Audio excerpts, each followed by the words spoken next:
ባለፉት 8 የለውጥ ዓመታት የተገኙ ድሎች የሚዘክርና 7ኛው ሀገራዊ ጠቅላላ ምርጫን ምክንያት በማድረግ የምርጫ ቅስቀሳና የብልጽግና ፓርቲን የሚደግፍ ህዝባዊ የድጋፍ ሰልፍ በማረቆ ልዩ ወረዳ ቆሼ ከተማ ተካሂዷል። በመርሃ ግብሩ ላይ መልእክት ያስተላለፉት የማዕከላዊ ኢትዮጵያ ክልል ርዕሰ መስተዳድር ዶክተር እንዳሻው ጣሰው እንኳን ለ8ኛ የለውጡ ዓመታት አደረሳችሁ ብለዋል።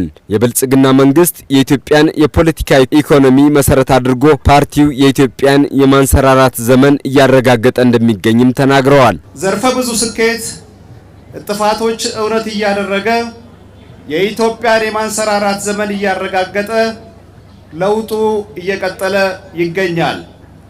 በመደመር እሳቤ የተመሩ የሪፎርም ማሻሻያ እርምጃዎችን ተግባራዊ በማድረግ አዳዲስ የለውጥ ምርታዎችን ታላላቅ ስኬቶችን አስመዝግቧል። በዲሞክራሲያዊ ስርዓት ግንባታ፣ በፖለቲካ፣ በማህበራዊ፣ በኢኮኖሚና በዲፕሎማሲ መስኮች ዘርፈ ብዙ ስኬቶች እውን ሆነዋል። ህብረ ብሔራዊ አንድነትን በማጠናከር አገረ መንግስትን በማጽናት የሚያግዙ መሰረታዊ ተግባራት ተከናውነዋል፣ በመከናወን ላይ ይገኛሉ። ባለፉት 8 የለውጥ ዓመታት ትናንት ነገና ዛሬን ያገናዘቡ ሚዛናዊ እንቅስቃሴዎች ተደርገዋል፣ አስደናቂ ውጤቶችም ተመዝግበዋል ያሉት የክልሉ ርዕሰ መስተዳድር ዶክተር እንዳሻው ጣሰው በፈጠራና በፍጥነት ቅኝት በሀገር በቀልና ዘመኑን በዋጁ እሳቤዎች ከዕዳ ወደ ምንዳ የተሻገረ አስደማሚ ውጤቶች ተመዝግበዋል ነው ያሉት። የምግብ ሉዓላዊነትን ለማረጋገጥ ጸጋን ወደ ሀብት መቀየር መቻሉንም ጠቁመዋል። ኢንዱስትሪውን ለማነቃቃት ተኪ ምርቶች ለዜጎች የሥራ ዕድሎች መፍጠርና የገቢ አማራጮችን ለማስፋት ውጤታማ ተግባራት ስለመከናወኑም እንዲሁ በቀድሞው ክልል የተሻገሩ የልማትና የመልካም አስተዳደር ጥያቄዎች ለመመለስ ጥረት መደረጉን የተናገሩት ርዕሰ መስተዳድሩ በርካታ አደናቃፊ ፈተናዎችን በመመከት ጠንካራ ክልል መፍጠር ተችሏልም ብለዋል። አሁን አልፎ አልፎ የሚያጋጥሙ ችግሮችን ለመፍታት እየተሰራ ነው ባይ ናቸው። በተወሰኑ የማረቆ ልዩ ወረዳና በአንዳንድ ልዩ የወረዳ አዋሳኝ አካባቢዎች ሲያጋጥሙ ለቆዩ ግጭቶች የሰላምና የጸጥታ ችግሮች ጊዜያዊና ዘላቂ መፍትሄ ለማምጣት በርካታ ስራዎች ተሰርተዋል። የፖለቲካና የሰላም ጸጥታ ስራውን አጠናክሮ የሚቀጥል በመሆኑ በዚህ አጋጣሚ እያረጋገጥ መላው አካባቢ ማህበረሰብ ለማህበራዊ ለኢኮኖሚ ህይወቱን ዋስትና ለሆነው ለዘላቂ ሰላም የበኩሉን አስተዋጽኦ ማበርከት ይጠበቅበታል። የተነሱ አንዳንድ ጥያቄዎች መንግስት በሰከነ መንገድ ምላሽ ለመስጠት እየሰራ መሆኑን በዚህ አጋጣሚ አረጋግጣለሁ። ይሄንንም ለወደፊት አብረን የምንሰራው ይሆናል። ክልሉ ህብረ ብሔራዊነት እንዲያጠናክር የመቻቻል የመከባበር እሴቶች እንዲጎለበቱ እየተሰራ ስለመሆኑም የገለጹት ዶክተር እንዳሻው ጣሰው የጋራ ትርክት የሚያጎለብቱ ተግባራትም ተጠናክረው ይቀጥላሉ ነው ያሉት። ዘላቂ ሰላም እንዲረጋገጥ በትርክት ግንባታ ላይ እንዲሰራ ማሳስበዋል። እናም ፓርቲው በመምረጥ ሁሉም የድርሻው እንዲወጣ ማሳስበዋል። ብልጽግናን ፓርቲ መምረጥ ለኢትዮጵያ ከፍታ፣ ብልጽግና ፓርቲ መምረጥ ለኢትዮጵያ ባህር በር ማግኘት፣ የብልጽግና ፓርቲ መምረጥ ለኢትዮጵያ ሁለንተናዊ ብልጽግና፣ ብልጽግና ፓርቲ መምረጥ ለኢትዮጵያ ዲሞክራሲያዊ መጽናት፣ ብልጽግና ፓርቲ መምረጥ ለህብረተሰቡ ተሳትፎና ተጠቃሚነት መሆኑን በመገንዘብ ብልጽግና ፓርቲ እንድትመርጡ በአክብሮት እጠይቃለሁ።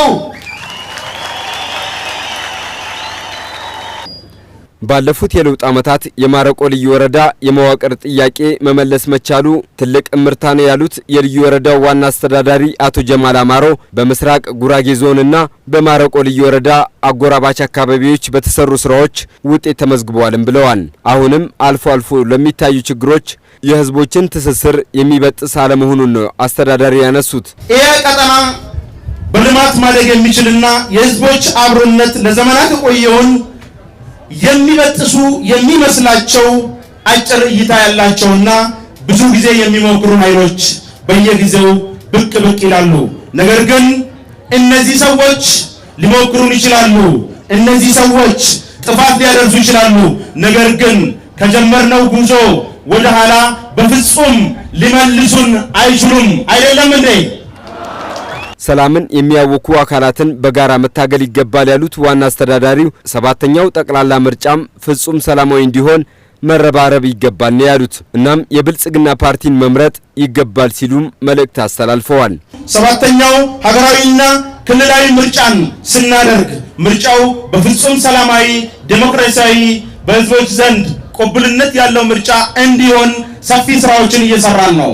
ይሄንን ግንቦት 24 የሚደረገው ምርጫ መላው የዛሬው የሰልፉ ተሳታፊም ሰላማዊ እንዲሆን የበኩሉን አስተዋጽኦ እንዲያደርግ ጥሬን እያቀረብ ሁላችንም ብልጽግናን በመምረጥ ምልክታችን የስንዴ ነዶ እንደሆነ በደንብ በመገንዘብ በአደረጃጀት የዕለቱን ምርጫ እንድናሳካና ዕለቱ እስከሚደርስ ድረስም ሁሉንም አደረጃጀቶችን በማጠናከር የጀመርነውን የብልጽግና ጉዞ እንድናጠናክር እያልኩኝ በድጋፍ ሰልፉ የተሳተፉ የማረቆ ልዩ ወረዳ ነዋሪዎች በበኩላቸው የብልጽግና ፓርቲን በመምረጥ ዘላቂ ልማትን ማረጋገጥ ይገባል ብለዋል። ብልጽግና ማለት ለማረቆ ወረዳ ልዩ የሆነ ነገር ነው። ልዩ መሆኑ ብቻ ሳይሆን ዛሬ እንደተወለድኩ ነው የሚቆጥረው ማለት ነው።